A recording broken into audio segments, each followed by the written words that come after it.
আজ আমি তোমাদের জন্য নিয়ে এসেছি একটা সহজ পদ্ধতিতে টিফিন রেসিপি, যেটা বানাতে খুব কম সময় লাগে, 10 মিনিটেই হয়ে যায়, খেতেও দুর্দান্ত লাগে। তাহলে চলো দেখে নিই কী করে রেসিপিটা তৈরি করি।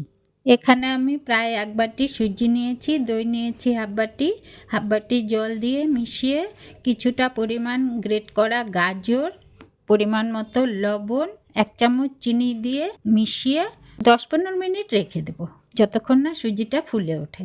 এবার কড়াইয়ে সামান্য তেল দিয়ে কুচি করা 2টো টমেটো, সর্ষে, কারি পাতা ফোড়ন দিয়ে, কয়েক কোয়া রসুন, 2টো শুকনো লঙ্কা আর অল্প লবণ দিয়ে ভেজে সামান্য জল দিয়ে দেবো টমেটোটা সেদ্ধ হওয়ার জন্য।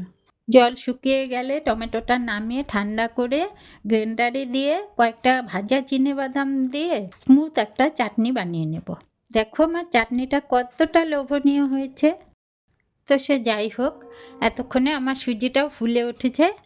এখন এখানে 1 প্যাকেট ইনো দিয়ে আর 1 চামচ জল দিয়ে আবার মিশিয়ে নেব। অন্য একটা বাটিতে সাদা তেল মাখিয়ে ব্যাটারটা ঢেলে নেব।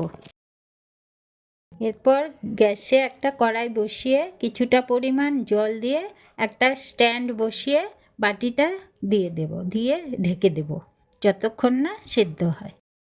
কিছুক্ষণ পর ঢাকা খুলে একটা চামচের সাহায্যে দেখে নিলাম যে ভেতরটা সেদ্ধ হয়েছে কিনা। সেদ্ধ হয়ে গেলে আমি ঠান্ডা করে নেব। ঠান্ডা হয়ে গেলে একটা ছুরির সাহায্যে সাইডগুলো ছাড়িয়ে নিয়ে আরেকটা প্লেট বসিয়ে উল্টো দিকে একটু থাপা দিলে সুন্দর বেরিয়ে আসবে। এরপর ছুরি দিয়ে কেটে চাটনির সঙ্গে উপভোগ করো এই সুন্দর রেসিপি।